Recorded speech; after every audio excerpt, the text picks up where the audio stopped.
হাঁটতে হাঁটতে আমরা এতক্ষণে নর্মদার তটে নেমে এলাম। ঘোর জঙ্গল ও পাহাড়ের মধ্যে নানা বিপত্তির মধ্যে দিয়ে দুর্গম পথে হেঁটে এসে এতক্ষণে নর্মদার দর্শন পেয়ে আমরা শান্তি পেলাম। এখানেও ঘোর জঙ্গল, পাহাড় থেকে গাছপালা ভিড় করে চলে এসেছে নর্মদার ধার পর্যন্ত। নাঙ্গা বাবা বললেন 4 মাইল মাত্র পথ আসতে আমাদের 4 ঘন্টা সময় লেগে গেল। আমরা উলুক তীর্থে এসে গেছি। এখানে কোনো শিব মন্দির নাই। শৈলেন্দ্র নারায়ণজি পুরাণের গল্পে শ্রদ্ধাশীল না হলেও পুরাবৃত্ত জানতে হলে পুরাণের সাহায্য আমাদেরকে নিতেই হবে। অজগর সাপ দেখে ভয়ে হুমড়ি খেয়ে পড়ায় অনেকেরই কমণ্ডলু তো ফাঁকা। আপনারা এখানে কিঞ্চিত জলযোগ করে কমণ্ডলু জলে ভরে নিন। আমি ততক্ষণে এই উলুক তীর্থের কিছু বিবরণ বলি। উলুক শব্দের অর্থ রাত্রিচর পাখি, আটপৌরে কথায় যাকে আমরা কালপ্যাঁচা বলি। বায়ু পুরাণের রেওয়াখণ্ডে 77তম অধ্যায়ে আছে, অতি প্রাচীনকালে এখানে এক গাছের কোটরে একটা কালপ্যাঁচা বাস করত। কাক এবং কালপ্যাঁচা পরস্পরের শত্রু। কাকরা কালপ্যাঁচাকে জব্দ করবার জন্য ঠোঁটে করে সরু সরু শুকনো ডাল এবং পাতা তার কোটরে নিক্ষেপ করে তার বাইরে যাওয়ার পথ রুদ্ধ করতে চেয়েছিল, যাতে কালপ্যাঁচা তাদেরকে আর ঠোকরাতে না পারে। হঠাৎ একদিন অরণ্যে দাবানল জ্বলে উঠায় কালপ্যাঁচা কোটর থেকে কাকদের ডালপাতার আবরণ ভেদ করে বেরিয়ে আসতে দেরি হয়ে যায়। আগুনে তার পাখা এবং মুখ চোখ ঝলসে যায়। সে ছটফট করতে করতে নর্মদাতে ঝাঁপিয়ে পড়ে, তার মৃত্যু হয়। পরম পাবনী নর্মদার জলে তার দেহান্ত ঘটায় সেই পুণ্য বলে সে পরের জন্মে জাতিস্বর হয়ে কাশীর রাজবংশে জন্মলাভ করে। জাতিস্বরতার কারণে পূর্বজন্মের কথা তার স্মৃতিপথে জাগে। সে ঘুরতে ঘুরতে এখানে এসে ঘোর তপস্যা করে সিদ্ধিপ্রাপ্ত হয়। সেই থেকে এই স্থান সিদ্ধিপ্রদ। তাঁর কথা শুনতে শুনতে আমাদের ছোলার ছাতু ভিজিয়ে খাওয়া হয়ে গেছিল। শত্রুতীর্থে কবিরাজ মশাই এই ছাতু ভিক্ষা হিসাবে দিয়েছিলেন। আমরা মা নর্মদাকে প্রণাম করে হাঁটতে শুরু করলাম জঙ্গলের পথে। বেলা তখন 2টো বেজে গেছে। ঘোর জঙ্গল হলেও এই পথ অপেক্ষাকৃত কম প্রস্তরময় বলে আমাদের চলার গতি অপেক্ষাকৃত দ্রুততর হল। নাঙ্গা বাবা বললেন, পিপ্পলাল আশ্রমে নর্মদা তীরে দাঁড়িয়ে উত্তর তটের গমনা গ্রামের পরিচয় দিয়েছিলাম। গমনার পর বাগড়িয়া মহল্লা। বাগড়িয়া খুব বড় মহল্লা। এই পর্যন্ত বাগড়িয়া বিস্তৃত হয়েছে ঠিকই, কিন্তু বাগড়িয়া গ্রামের মধ্যমণি বিখ্যাত আদিত্যেশ্বর মন্দির এবং সেই গ্রামের সম্পন্ন বসতি আমাদের এই উলুক তীর্থের বিপরীত দিকে উত্তর তটেই বিরাজিত। এখানে ঘোর জঙ্গলে সব ঢেকে আছে বলে নতুবা আদিত্যেশ্বর মন্দিরের চূড়া এখান থেকে দেখানো যেত। আমরা হাঁটতে হাঁটতে আদিত্যেশ্বর মহাদেবকে প্রণাম জানালাম। আদিত্যেশ্বর মন্দির থেকে বৃদ্ধ দরজা খুলে অবধূত চূড়ামণি করপাত্রীজি বেরিয়ে এসে আমাদেরকে আচম্বিতে দর্শন দিয়েছিলেন। সে কথাও আমার স্মৃতিতে জেগে উঠল। আমরা নিবিড় বনপথে হাঁটছি। ক্রমে পাথরের আধিক্য পথের উপর এত বেশি মনে হলো যে ভাবলাম এত পাথরের চাঙড় পেরিয়ে আমরা আদৌ এগুতে পারব কিনা। যাই হোক, লাঠি ঠুকে ঠুকে বেশ কতকটা হাঁটার পর আমাদের সামনে পড়ল প্রায় 2000 ফুট উঁচু এক পাহাড়। চারদিকে শাল, সেগুন এবং তেঁতরা গাছের এত ভিড় যে পাহাড়ে উঠতে গেলে পড়ে গিয়ে আমাদের কারো হাত পা ভাঙবে এই ভয়ে আমাদের চলার গতি স্তিমিত হয়ে গেল। নাঙ্গা সাধু বললেন, উপায় নাই, এই পাহাড় আমাদেরকে ডিঙিয়ে যেতেই হবে। একদল বুনো শুয়োর পাহাড় থেকে দ্রুত গতিতে নেমে এসে ঘোঁত ঘোঁত করতে করতে আমাদের পাশ দিয়েই চলে গেল। পথ নানা রকম কাঁটা গাছে ভরা। বড় বড় পাথরের মাঝখানে এই কাঁটা গাছ। একটু দূরে দূরে এত বড় শাল গাছ দেখলাম যে অত বড় শাল গাছ সাধারণত আমাদের চোখে খুব কমই পড়েছে। চালতা গাছের মতো এক প্রকার গাছের ভিড় দেখলাম। নাঙ্গা সাধুকে জিজ্ঞাসা করতে তিনি বললেন, ওগুলো বাংলাদেশের চালতা গাছের মতো দেখতে হলেও চালতা গাছ নয়। পাহাড়ি ওই গাছের নাম তদ্দণ্ডে তার মনে আসছে না। নাঙ্গা সাধু আমাদেরকে বললেন, কান খাড়া রাখুন, জলের কোনো প্রচণ্ড শব্দ কানে এলে আমাকে জানাবেন। কিন্তু কেউ আমরা কান খাড়া করেও কোনো জল পতনের শব্দ শুনতে পেলাম না। পাহাড়ের উপরে প্রায় উঠে এসেছি এমন সময় পথের উপর একদল সম্বরকে মারামারি গুতোগুতি করতে দেখে আমরা খাড়া হয়ে দাঁড়িয়ে পড়লাম। দেখলাম একটা বুড়ো সম্বরকে একটা ছোকরা সম্বর শিং দিয়ে গুঁতিয়ে ধাক্কা দিয়ে মেরে ক্ষতবিক্ষত করে তাড়িয়ে নিয়ে গেল কতকটা। কতগুলো মাদি সম্বর চুপ করে দাঁড়িয়ে নীরবে সবই দেখল। বুড়ো সম্বরটাকে তাড়িয়ে দিয়ে ফিরে আসতেই তারা পালা করে ছোকরা সম্বরটার উড়ু প্রেম ভরে চাটতে লাগলো। আমাদের তাড়া আছে, তাই নাগা বাবার ইঙ্গিতে আমরা সকলে মিলে পাথর ছুঁড়তে লাগলাম। সম্বরগুলো পালিয়ে গেল পাহাড়ের অন্য দিক দিয়ে। হরানন্দজি রসিক লোক, তিনি মন্তব্য করলেন, মাদি সম্বরাও দেখুন যে কোনো কুলোটা নারীর মতোই, ওদের বিবেক নাই। ওরা যে কোনো মূল্যেই ওদের সুখ ছিনিয়ে নিতে জানে পৃথিবীর কাছ থেকে। কিন্তু আমরা তখন এতই ক্লান্ত যে বুড়োর রঙ্গরস উপভোগ করার মতো মন ছিল না। অপরাহ্ন এগিয়ে আসছে, গাছের তলাগুলো ক্রমশ ছায়াচ্ছন্ন হচ্ছে। মনের মধ্যে সদাই ভয় জাগছে, যে কোনো সময় কোনো হিংস্র জন্তু আমাদের উপর ঝাঁপিয়ে পড়তে পারে। আমরা সাধ্যমতো দ্রুত হাঁটতে চেষ্টা করছি। নাগা বাবার বয়স হয়েছে, তার উপর তিনি ভালোভাবে চোখেও দেখতে পান না। তবুও পাথরের পর পাথর ডিঙিয়ে বেশ জোরেই হাঁটছেন তিনি। হিরণময়ানন্দের মতো বুড়ো সাধুও তাঁর সঙ্গে সমান তাল রেখে হাঁটছেন, কিন্তু আর সবাই গাছের শিকড়ে হোঁচট খেতে খেতে হাঁটছি। পাথরের গায়ে অন্য পাথর এমনভাবে সমাবিষ্ট এবং তাদের মাথাগুলো ভিজে ভিজে বলে পিচ্ছিল হয়ে আছে। আমাদের পা পড়া মাত্রই তা পিছলে যাচ্ছে। হরানন্দজি আমাকে বললেন যে, ব্যাপার কি বলুন তো ভাই, এই মোক্ষতীর্থ বা মোক্ষরী গঙ্গার কি কোনো বিশেষ মাহাত্ম্য বা বৈশিষ্ট্য আছে যে এখানে বুড়োরা পৌঁছলেই তাদের যৌবন আবার ফিরে আসে? দুই বুড়ো কতদূর এগিয়ে গিয়ে আমাদের জন্য দাঁড়িয়ে আছে দেখুন। আমরা তাদের কাছে পৌঁছানো মাত্রই জলপতনের ঘোর গর্জন শুনতে পেলাম। নাঙ্গা সাধু বললেন, এই সেই জলপ্রপাতের শব্দ। নিচে নেমে গিয়েই সেই জলপ্রপাতের ধারা বরফ হয়ে যাচ্ছে। এই পাহাড়ের মাথা থেকেই মোক্ষ গঙ্গার উদ্ভব হয়েছে। আর কিছুটা এগিয়ে গেলেই দেখতে পাবেন এই মোক্ষ গঙ্গার ধারা নর্মদার সঙ্গে মিলিতা হয়েছে। বায়ু পুরাণের অন্তর্গত রেবাখণ্ডের ৭৬তম অধ্যায়ে এই মোক্ষরী গঙ্গার বিশেষ মহিমার কথা বর্ণিত আছে। আমরা আর কিছুটা এগিয়ে যেতেই জলপ্রপাতটা চোখে পড়ল। জব্বলপুরের ধোঁয়াধারা কিংবা অমরকণ্টক হতে ৪ মাইল দূরস্থ কপিলধারার মতো এখানেও প্রায় ৫০ ফুট নিচে এই জলধারা অতি দ্রুত বেগে লাফিয়ে লাফিয়ে পড়ায় অজস্র শিকড় কণা একটা ধোঁয়ার সৃষ্টি করেছে।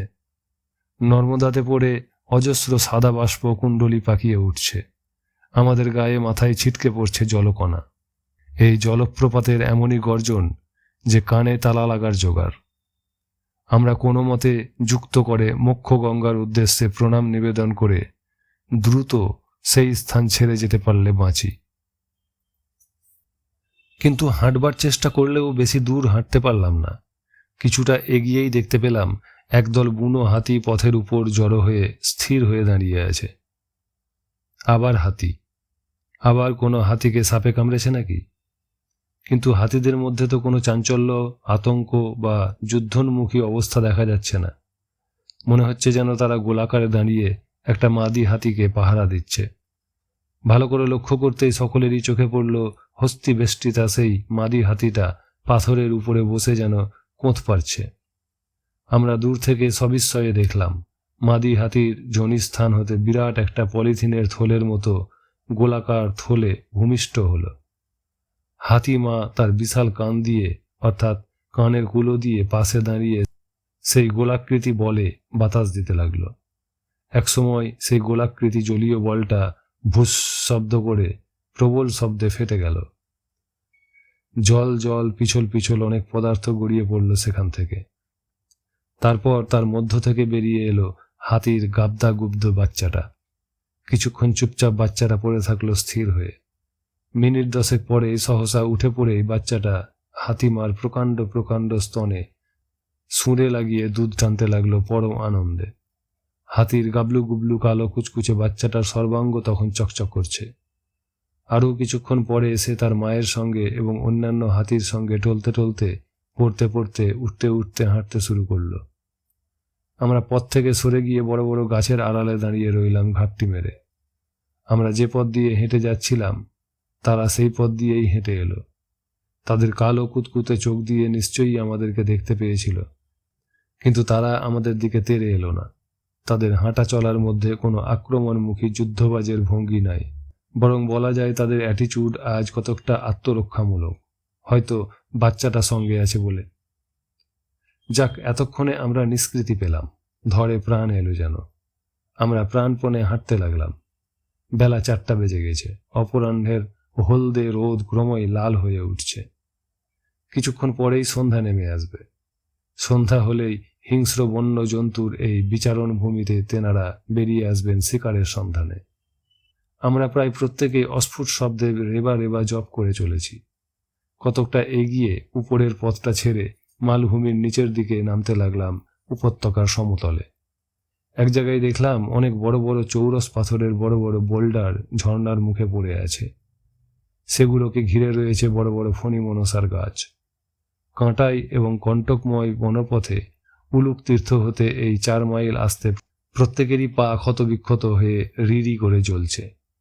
কিন্তু পাহাড় থেকে নেমে আসার পর হঠাৎ যে অপূর্ব সৌন্দর্য ভরা দৃশ্য ক্লান্ত চক্ষুর সামনে খুলে গেল, তার বর্ণনা দেওয়া বড় কঠিন।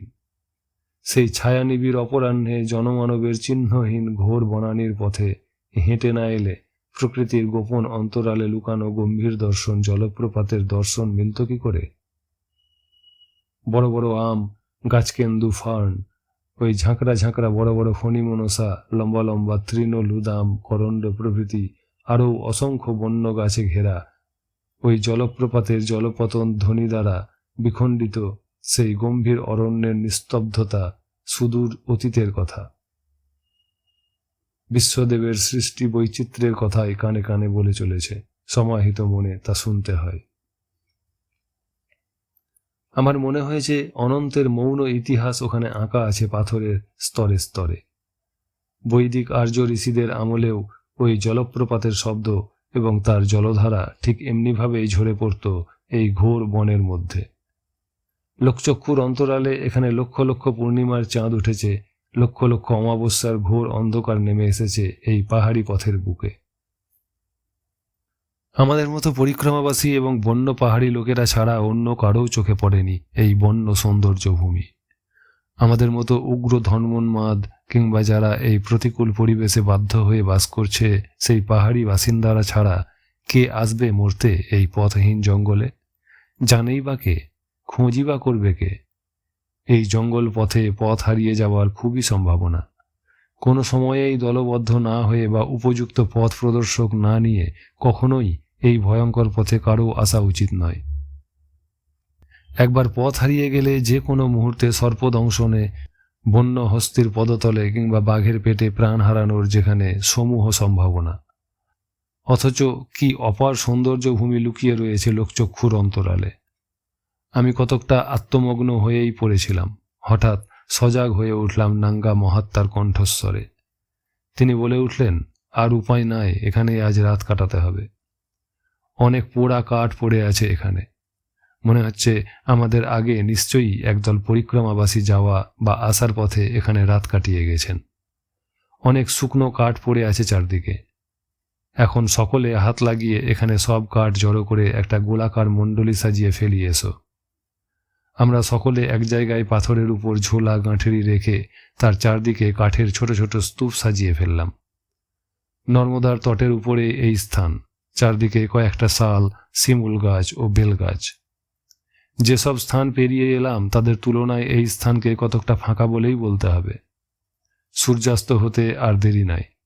নাঙ্গা বাবা ঘাট খুঁজে জলস্পর্শ করাতে নিয়ে গেলেন আমাদেরকে, কিন্তু ঘাট পেলাম না। মরিয়া হয়ে যে কোনো স্থানে নামতেও সাহস হলো না কারো। তিনিই সাহস করে এক স্থানে নেমে জলস্পর্শ করে জল ছিটিয়ে দিলেন আমাদের গায়ে। যাঁদের কমণ্ডলুর জল কম ছিল কিংবা শেষই হয়ে গেছিল, সেগুলো ভরে ভরে হাত উঁচু করে এগিয়ে দিলেন আমাদের দিকে। কোনো মতে হামাগুড়ি দিয়ে পাথরের ফাঁকে ফাঁকে ছোট ছোট গাছপালা আঁকড়ে ধরে কোনো মতে উঠে এলেন উপরে। সূর্যাস্ত হয়ে গেছে, অন্ধকার নেমে এসেছে, যেন হঠাৎ একটা নিরন্ধ্র কালো যবনিকা নেমে এসেছে পৃথিবীর উপর। আমরা তাড়াতাড়ি ফিরে এলাম সেই শিমুল ও বেলগাছের তলায়। কনকনে ঠান্ডা নর্মদা হতে মাঝে মাঝে ঠান্ডা বাতাসের ঝাপটা এসে আমাদেরকে কাতর করে তুলছে। তাড়াতাড়ি কাঠে আগুন লাগানো হলো। কাঠে ধীরে ধীরে আগুন ধরতে লাগলো। আমরা আসন কম্বল পেতে মাথায় গেরুয়া কাপড়ের ফেট্টি, মাফলার, গরম টুপি যার যেমন আছে সেইভাবে বেঁধে নিয়ে বসলাম। মুক্ত আকাশের তলায় সম্পূর্ণ নিরাবরণ অবস্থায় আমাদের সঙ্গে বসে রইলেন দিগম্বর সাধু। আগুন ধীরে ধীরে স্তূপীকৃত কাঠের মধ্যে জাঁকিয়ে উঠে আমাদের সাজানো অনুযায়ী ঘিরে ধরল আমাদেরকে মণ্ডল আকারে। আমাদের শয্যা হতে দূরে আগুন ধিকি ধিকি জ্বলে উঠতেই আমরা প্রচণ্ড ঠান্ডা হতে নিস্তার পেলাম।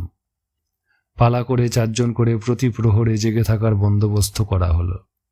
নাঙ্গা মহাত্মা এবং হিরণময়ানন্দজিকে এই প্রহরা দেবার কাজ হতে অব্যাহতি দেওয়া হলো।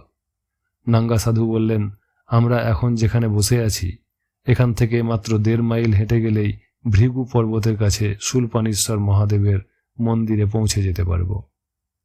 সকালে সূর্যোদয় হলেই ভৃগু পর্বতকে এইখান থেকেই দেখা যাবে। সকালে উঠে উত্তর তটের দিকে তাকালে এখানকার যে মহল্লা আমাদের চোখে পড়বে তার নাম বরগাঁও। প্রাচীন যুগে ওইখানে গোপাল নামক এক গয়লার হাতে অনবধানতাবশত একটি গাভীর মৃত্যু হয়।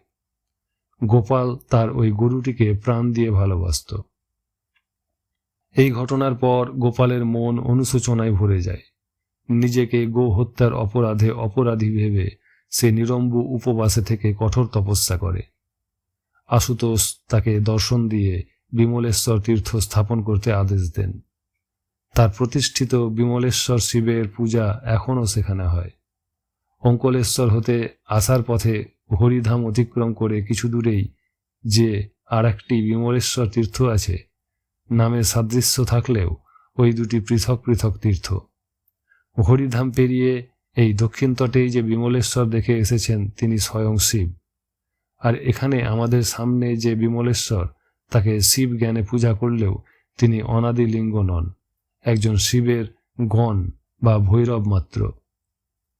তাঁর কথা শেষ হতে না হতেই খসখস শব্দ শুনে আমরা চমকে উঠলাম। আগুনের শিখায় দেখতে পেলাম 4টে নেকড়ে বাঘ এসে দাঁড়িয়েছে।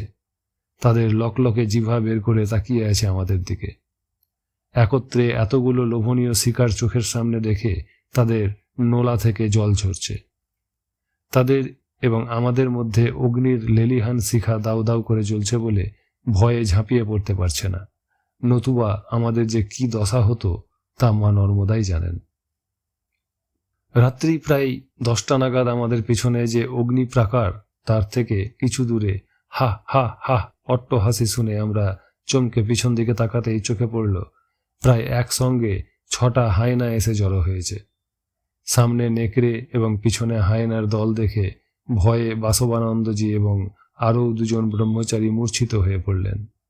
ঠিক সময়ে হরানন্দজি বাসবানন্দজিকে এবং রঞ্জন আর 2 জন ব্রহ্মচারীকে জাপটে ধরে আসনের উপর শুইয়ে না দিলে তাঁদের হাত পা মাথা নির্ঘাত টলটলায়মান অবস্থায় আগুনে পড়ে বিপর্যয় ঘটত। এইভাবে নেকড়ে এবং হায়নার দল আমাদেরকে ঘিরে ধরায় আমরা তখনও যারা দাঁড়িয়েছিলাম ক্রমে আমাদের মনে প্রবল ভয় দেখা দিল। হিরণময়ানন্দজি এবং প্রেমানন্দ এই 2 জনের শরীর এমনভাবে থরথর করে কাঁপতে লাগলো যে তাঁরা হাতের লাঠি ফেলে দিয়ে বসে পড়লেন ধীরে ধীরে।